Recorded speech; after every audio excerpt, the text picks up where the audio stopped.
Hello, everyone. I'm Marty Geneski, and along with my good buddy George Perdue, we are your hosts of this week's Local Sports Wrap-Up. Today is June 16th, 2021. It is a Wednesday. It's beautiful outside. How was your week, sir?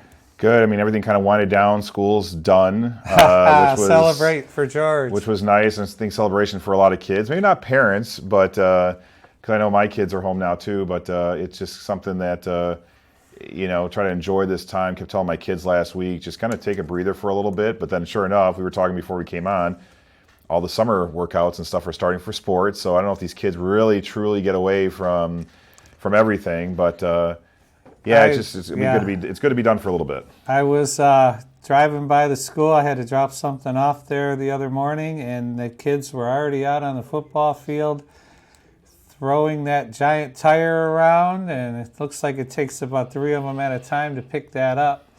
And they were out there. It was 9 in the morning, and they were out there busting it for this season already. It's nuts. Yeah, football gets going. I mean, they don't waste any time, middle school and high school. I mean, they'll go this week. They'll actually start passing leagues next Tuesday. So those were all canceled last year. So they'll go up against, I think, Wenat's going against Lincoln Park, Divine Child, and I can't remember who the other school is, but will happen right after workouts. So they'll go from like 11 to 1 with passing league, but it gives them a chance to kind of see, a couple other schools out there. Is that like 7-on-7 or something? Pretty much. With nobody blocking? No pads, they'll wear helmets, but no pads, and it's just touch. It's no tackle or anything like cool. that. So, but it's kind of a cool thing, especially offense and defense, to work some of those skilled position players out.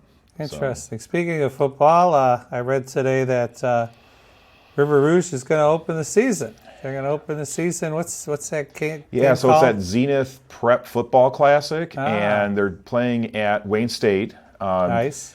And it's funny, I've asked coaches before, like I asked Coach Adams, I said, why don't we ever play in that? But, you lose a home game, so you lose, you lose gate, you lose concessions, you lose a home game when you do that. For a school maybe like Rouge, where depending on how many people they get for a game, it might not be that big of a deal. For other schools, when you go and play somewhere else, that now qualifies as one of your, possibly one of your home games. Is there no gate involved for that game? Do they not get to split it, or does Wayne State keep it? And I think that's kind of why these schools host it, is to get some of that money that, to kind of help, maybe like a fundraiser or something along those lines. But maybe they get part of it, but usually the home team gets the gate. The only time it doesn't happen is when they make the playoffs. When you make the playoffs, it's kind of a set, and as far as how that money works out, I believe, and I think that MHSAA gets part of that. They set the prices for how much they sell playoff games for. For regular games for high school, that's usually it's $5 a ticket or something like that. I've talked to Krolak about, because Woodhaven always hosts the bowling, the regionals, and they get a cut of the T-shirt sales. Other than that, they don't get the gate. They don't get any of that stuff. Well, there's always something behind having some of those tournaments, and I mean, it's why you see schools host. They don't do it, just sometimes out of the kindness of their heart. I mean, they're getting something out of it too, and that's where, it kind of takes the place of, of having to raise money if you do those types of things. Fundraising, because even when Paul Marcon does the tune-up at Thunderbowl, he does it to make money. Yeah. I mean, he bought all his kids' bags the one year, Right. Right. So they're making good green on it, you know. Yep. So that'll be fun. They start the season August 28th. Heck, it's like 2 months away. It's quick, and you're already starting to think about some of those, matchups. And I'm sure we can talk, later on this summer as far as some of the changes and stuff like that goes. But yeah, schools are hosting camps. Carlson was having a camp. Buddy of mine who coaches there. They had like 100 kids at their youth camp. Wow. We used to have the one here in Riverview too, that Michigan camp that used to happen, and Lloyd Carr used to come to that for a while. They stopped that a few years ago. So the Hall of Fame camp, they used to call it. But a lot of those, you're starting to see those come back, where those weren't happening last year. You're starting to see those clinics. No, nothing was happening last year. I can attest for that. Yeah, clinics and camps are coming back. The trophy business is coming back too. That's good. Marty's having fun. Let's talk softball. We've got a couple of downriver teams that made it into won their regions, and were working their way to the state finals. Allen Park keeps rolling along. They didn't give up a run in the districts. They didn't give up a run in the regionals. And then they defeated Lakeview in their first quarterfinal game. they're certainly ready to play. Morgan Sizemore allowed 6 hits. Shortstop Matty Ramey had 3 hits and 3 RBI. And Avery Garden slammed a 2-run homer to lead Allen Park to a 13-1 victory against Lakeview in their state quarterfinal, which means there's 8, right? Quarterfinals. Yep. And that was Tuesday yesterday at University of Detroit Mercy. Allen Park and Sizemore didn't allow a run in the postseason until Lakeview ended that streak in the 5th inning. One of the girls, Ava Costellas, walked. Her teammate reached on an error, and then Carmen Mostino followed with the RBI single. That was the only run Lakeview got, and it's the only run Allen Park has given up in since about 3 weeks. Yeah, they just have been rolling right now. They jumped out to a 3-run lead in the first inning. Sacrifice fly by Sizemore, RBI double by her battery mate Molly Houle, and then Garden kept a 4-run second with her home run. Mia Hoole's 2-run double was Allen Park's key hit in a 6-run third inning. Now I understand that they only had 3 players return off of last year's team. They were a relatively new team, but that probably JV was solid as could be. Their starting player, Rami, said they started thinking about a playoff run in training. They were working out in the weight room, and that's all they kept talking about. We're going to go hard in the playoffs. We're going to go hard in the playoffs. Yep. And now look at them. I mean, they're basically 2 wins away. Yeah. 2 wins away Yeah. from winning themselves probably another state championship. And I think you and I have talked about this numerous times. It's that mental aspect. I mean, you could have the physical tools of things, but it sounds like these players, the mental aspect they have down pretty well as far as what they want to accomplish, which is huge. I mean, that's really going to be the deciding factor in a lot of these games and the games they have coming up is what are those intangibles? What's going to separate them from some of these teams? And it could be, you fall back maybe by a run in the first inning, but how do you bounce back from that? So the mental aspect right now, most teams probably physical wise are going to be about the same. It's those little things that are going to be a difference. It's funny because that little 6-inch space between my ears costs me on the golf course all the time. It's big. It's the hardest part, I think, of any sport is just mastering the mental capacity to do what has to be done. I say I'm only about this close to being really good. Yeah. All of us could probably could look back and say that for a lot of things probably too. And another Allen Park team, Allen Park Cabrini, they fell to Unionville Seaboang in the quarterfinals. They lost their first quarterfinal game. They dominated its way through the first 2 rounds. In fact, Cabrini, 35-1, they outscored everybody. 1 run less than what Allen Park did. And on their way to their Division IV regional championships. But then they had this powerful Union Seaboang team on Tuesday afternoon. Yeah, and Cabrini and the Patriots squared off at Marysville City Park in the D4 quarterfinal game hosted by St. Clair County Community College. Monarchs trailed by only 1 run after 4 innings and 3 after 5. They ultimately fell 9-1 and saw their season come to a close. And my understanding, too, is they only had 11 girls on this team, so they didn't have a full depth team, but to have, I think, 10 or 11, from what I was told by one of the umpires I know, that's pretty remarkable. I mean, just to kind of, one person's having a bad game could affect the entire team. Yeah. So, but hats off to them too. Those 2 Allen Park schools, the high school and Cabrini, are making softball proud in the area. Yeah, and that's I give them credit. It's tough to beat like this team here, this Unionville. They've been in the mix before, and their record's 38-3. Okay, yeah. And Cabrini, they don't have their record here, but their average score of this team that just beat them, the average team of victory is 12-2. Yeah. They beat everybody on an average 12-2. So there were some 19-0 routes, and there were some very few close games. And keep in mind too, Mercy rule 15 after 3, 10 after 5. So you really don't get the full picture of how some of these scores could have turned out, for this team as well. So that's it's to kind of put some of those, it's kind of do some separation. But so you wonder how many of those games are actually Mercy games as well.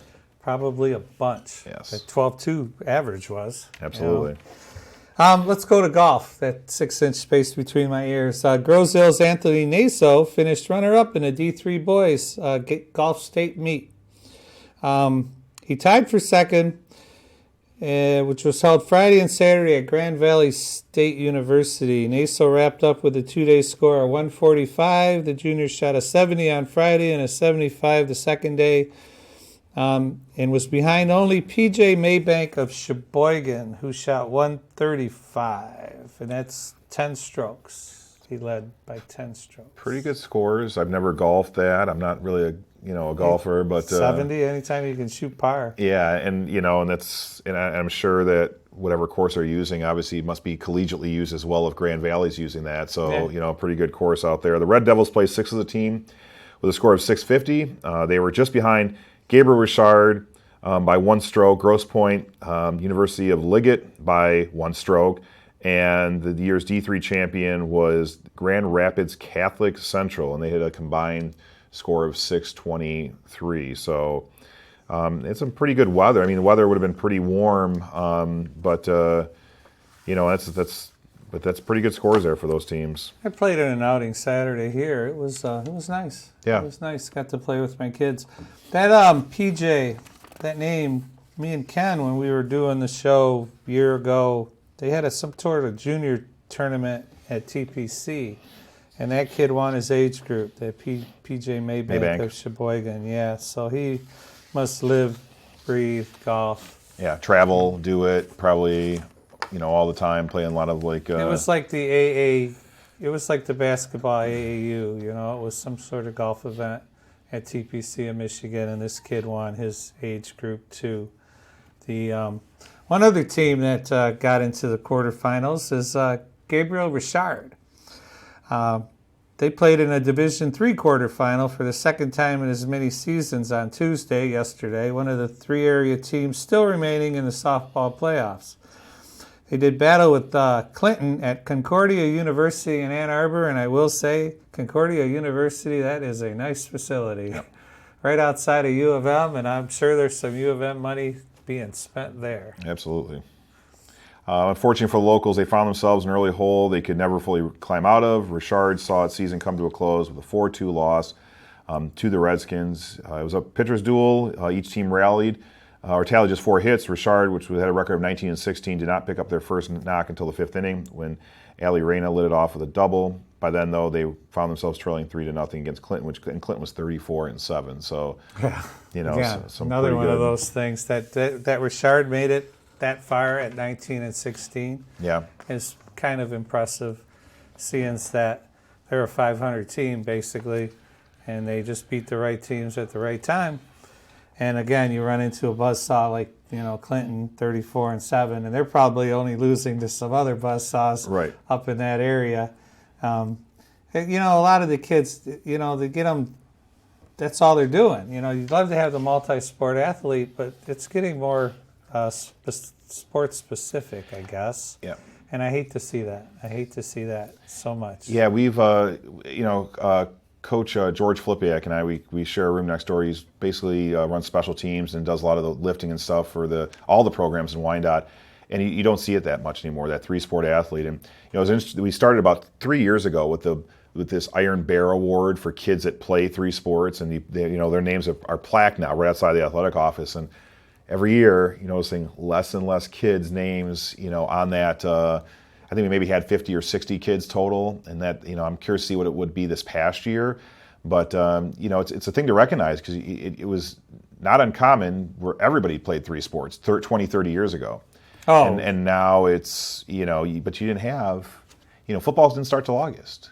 Baseball was not something you were doing in December, and now this is the way of how things go. And I mean, most coaches I know don't really go out there and say, hey, you only have to do this. But if a kid comes up to them and says, hey, what's available? What can I do? They're not also going to shy away and say, well, there's this camp, there's AAU, there's whatever. So, but it's tough. It's it's tough to see those kids because collegiately wise too. I mean, those kids, they're looking for the kid who wrestled and played football, or looking for the person who did volleyball and softball, so it's kind of tough to kind of meet that criteria. Yeah, I find it really it hinders if you are a multi-sport athlete.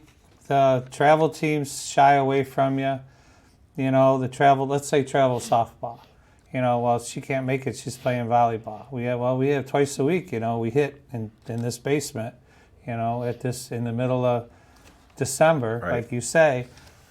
my daughter plays volleyball. Okay, that volleyball coach isn't going to let her miss volleyball practice to go hit. Right. Okay, she'll hit in the spring. And that was Julia's answer all the time. I'll hit in the spring. Right. Okay, when softball starts, I'll be there for them. They don't want to hear that. Yeah, like how many of these kids that were maybe in the baseball playoffs also had like AAU teams that were starting up at the same time, and if you did go and participate, then you are now possibly ineligible to play in your high school games. And I mean, we've dealt with that before, like in bowling and stuff, where they're allowed to do certain things, but they can't do others. Right. And people don't realize it's every sport that gets affected with. It's not just like people think it's a baseball thing or it's a basketball thing. It's not just those sports. It's any other sport that has something else going on. Those kids can't just freely just go ahead and participate at the same time. Hockey, especially. Hockey's even worse. They don't want you on that house team and that high school team. There's no way. Even though you would get all that extra skating in and you'd be better for it. Right. They don't want anything to do with that. And we can announce now, too. We got the new hockey coach has been announced. Oh, we do? So Adam DeSena, who has been an assistant. Where do I know that name? I don't know. I've never. Adam, who I've actually known, him and I coached baseball years ago, and we actually were coaching middle school cross country as of this past year. But he's been assistant. He was assistant when they won the state title. I know they're bringing on some people too that were part of the same staff, I guess, recently. But Adam's going to become the head coach. So, happy for him. I told him, I go, you got a young family. It's going to be hockey is intense. They're skating now, I'm sure, somewhere. Yep. I wonder what rinks have stayed open. The Icebox used to be the one, but they shut their doors through COVID. Correct. So I don't know what they were always the one that never got rid of their ice, and so who knows? You have to shot. It's like bowling alleys too. I was trying to think.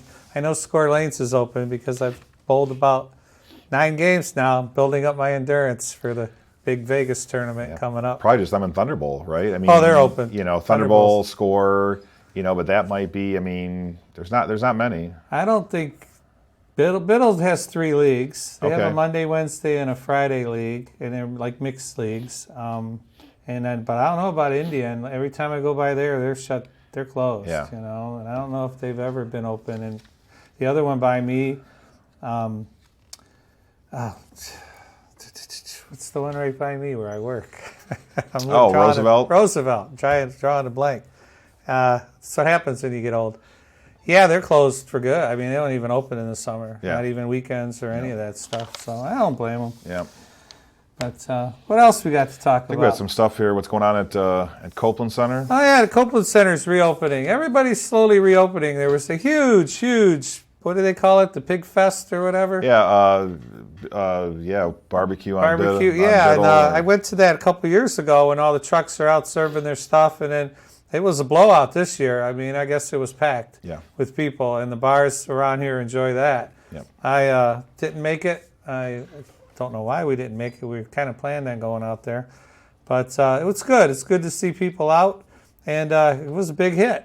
It was, these food trucks, they're deluxe. It's huge. I mean, you don't realize the South food trucks are everywhere. I mean, it's like, you got to think about the weather is a little bit different from here too. So those food trucks are, 365, Right. down there. We're up here. Maybe it's more of a summer thing, but no, I know that some of the food trucks I've tried are awesome. Auburn Cafe has one. There's some other ones too. Auburn, we love Auburn. Auburn's great, and the food having the food from there it was cool seeing them, right here in Wyandotte a couple times. So the Copeland Center's going to reopen. There'll be no hot lunches or exercise classes yet. We're just going to say yet. They'll be open for card playing, and they do puzzles in there.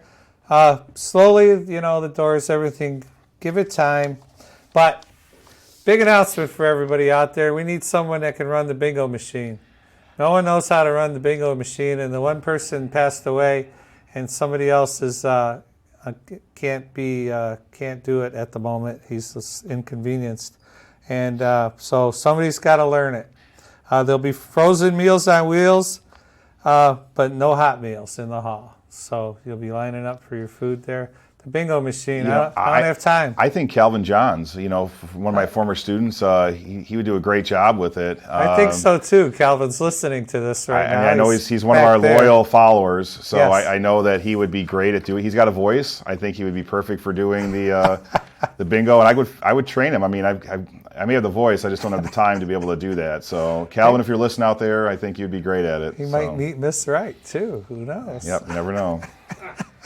But also, too, and it was told today, we had that little, the Sport Port, the lending program that's starting to get some people in. All that stuff at the ice rink. We got a whole room. We showed the film a couple weeks ago. Yep. All that equipment, and nobody's using it. But we heard. We had some people, we had somebody come by. I think there was grab some equipment today. I try, if I could be there from Monday to Thursday from 3 to 5, getting some signs out there like they do at like Little Caesars to get people in. It's just a matter, I think, of people needing to know about it. If people know, all the equipment is pretty much brand new. The gloves and bats and, and stuff like that too. And they know that they're going to get beat up. Okay, they understand that. It's like the library book. Okay, you're going to take the baseball mitt and you're going to take it out, and you might get a helmet, you might get a nice bat.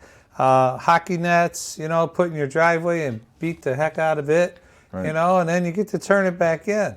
It's all grant money, so it's not like the city's going to lose anything if you beat up that equipment. Yeah. Okay, get your kids out there and just go. It's Thursdays? Yeah, Monday through Thursdays, 3 to 5. Instead of going to Dick's Sporting Goods or Play It Against Sports, go there, get something to use, and go to one of these parks that that are open to go play it. That's the one thing I don't know if we've talked about that. I know I've talked about this with people my age, but it's like, we used to race in the morning at 8 o'clock in the morning to claim a baseball field to go there and play all day. Yeah. And now you've got these fields that, kind of sit there and kids don't go because of phones and video games and stuff like that. Yeah, we grew up in a different age, and I'm older than you, but I played ball every day. Oh, every day. Every day. And then in the winter, we played something else, football, or they used to freeze the ice rink, the basketball court, and we'd skate out there. The good old days. Yeah. But, you get this equipment. Your kid may not want to be a baseball player. He may take one bad hop off the cheek and he don't want to play ball no more, and you've spent $400 on equipment. This is the best way in the world to get him some equipment and let him try it. Yep. Absolutely. It takes one time a kid gets hit and gets hurt, and you got to really coax them back into it. And now is the time. Especially the summer, and kids, kind of forget about school for a couple months and go out there and just kind of be a kid and relax and do those types of things. We have the facilities here in the city for those for that, or if it's really anywhere. I see, I'm seeing parks being used, but get out there, play, have some fun. So this is a great. I don't know many cities that do this as far as this lending equipment goes. No, and that's pretty amazing too. And the other thing that's going to start up again is the farmers market and the artisan fairs. Run 2 to 7 every Thursday through October. Will begin. Well, it began May 7th. But, my wife went down for one of them, and she said it was great. She said, we were talking about food trucks. They had about 5 or 6 food trucks down there. My girls love it. They have people like dressing character, like Disney characters. Of course, my daughters are huge into that stuff, and so I think there's something for anybody there. And I can't get out at that time of day, but if you can, walk around there. We are blessed. My wife says it a lot. We are blessed that there's water right by us. Correct. There are plenty of places in this country where you don't have this nice river and you can build parks.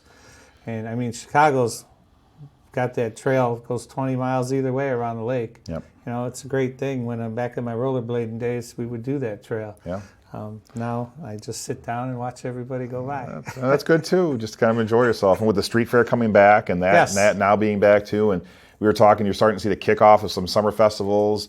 Riverview has theirs coming up here this weekend at Patriots Park, and you're seeing some other ones like Wyandotte, concerts, live and music, stuff like that. So missing live music. Yeah, it's huge. I'm going to go to a concert here next month. I haven't been to a concert in 2 years, but we're going to Cincinnati to see Jimmy Buffett. So he's not coming up here, but we're going to go down there and to see him in Cincy. And they haven't, Ohio's a little bit different than us. Ohio kind of opened up, in a lot of these ballparks you're seeing too. What is it going to be July 1st now for Comerica? At full the capacity. Stanley Cup Finals are going, and it's funny that Vegas is playing the Canadians, and they're packed in Vegas. Yes. Vegas won 4-1 Game 1, and then in Canada, I'm surprised they even let the Canadians into this country, and I'm surprised they're going to let the Golden Knights into Canada. But they barely have any fans, and they're all in the second and third deck. Right. Oh, yeah. And you're watching these other things, like watching the basketball game yesterday in Brooklyn and seeing just, I mean, crazy. I mean, it looks like back to normal, you know. And they're saying that for like football is going to be that way for the NFL. You know, I can see the outdoor venues probably have an easier time and, you know, in having that happen. I don't know if they made an official designation of how Ford Field is going to be. I mean, I think it's probably going to be full capacity, but we haven't heard anything about that yet. I've got tickets to Elton John in February, and they're not going to thin out the crowd for that Right. at Little Caesars by then. I mean, get vaccinated, people. That's all, you know, and then it'll go back to normal. As normal as, It's a public service announcement for the day. Well, we got a couple other minutes to go. What else have we missed on? I know the Grossdale Yacht Club's throwing open its doors. They, you know, if you need members, you have an open house. Yeah. And they're having an open house. And one thing about, you got to own a boat. I mean, you don't have to own a boat to belong to the yacht club. But I've never been a boat guy. I know my wife grew up with a boat. And I know a lot of people that have had them and have been on them. But it's just not been my thing. Well, you can always, it's kind of segue into that. The boat club is offering adults rowing lessons, so that could be a thing where you guys want to do that. Rowing, I'm right into that. You know, it's great exercise. It's funny when you talk to kids that have never done rowing and they go out for the first time in high school and they are runners or they're football players and they're like, yeah, nothing compares to like rowing. Like the amount of physical activity that goes into rowing. You just don't realize, and you can be all sizes too. I mean, you know, you can be the big kid or the smaller kid, and rowing is one of those things that just kind of appeals to. It can be for any. A lot of the e-course kids rowed. You know, my ex-wife's. I mean, my kid's mom. Yeah. You know, Cindy. She rowed. You know, my wife rowed. You know, my current wife rowed. Yeah.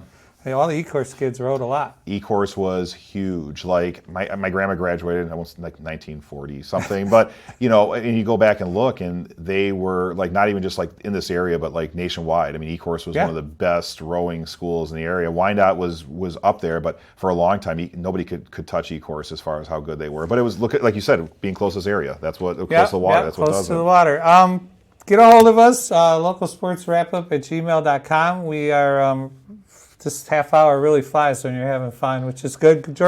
Ken's coaching softball, so he couldn't make it this week. Maybe he's here next week. We'll see. George, always a pleasure. Glad you could make it. You know, I'm in the same boat. You know, we get here, do our half hour, and then I got to go back probably to work, and you got to go back. Mama's doing some stuff, you know. So we get in here, do our show. Contact us on YouTube or localsportswrapup@gmail.com. I'm Marty Janeski, George Perdue, Ken Brown's giving us knowledge to the youth of America. Hi, Mom. My sister got to visit my mom in her room today. Awesome. How about that? So, progress. Thanks for watching, and we will be back next week.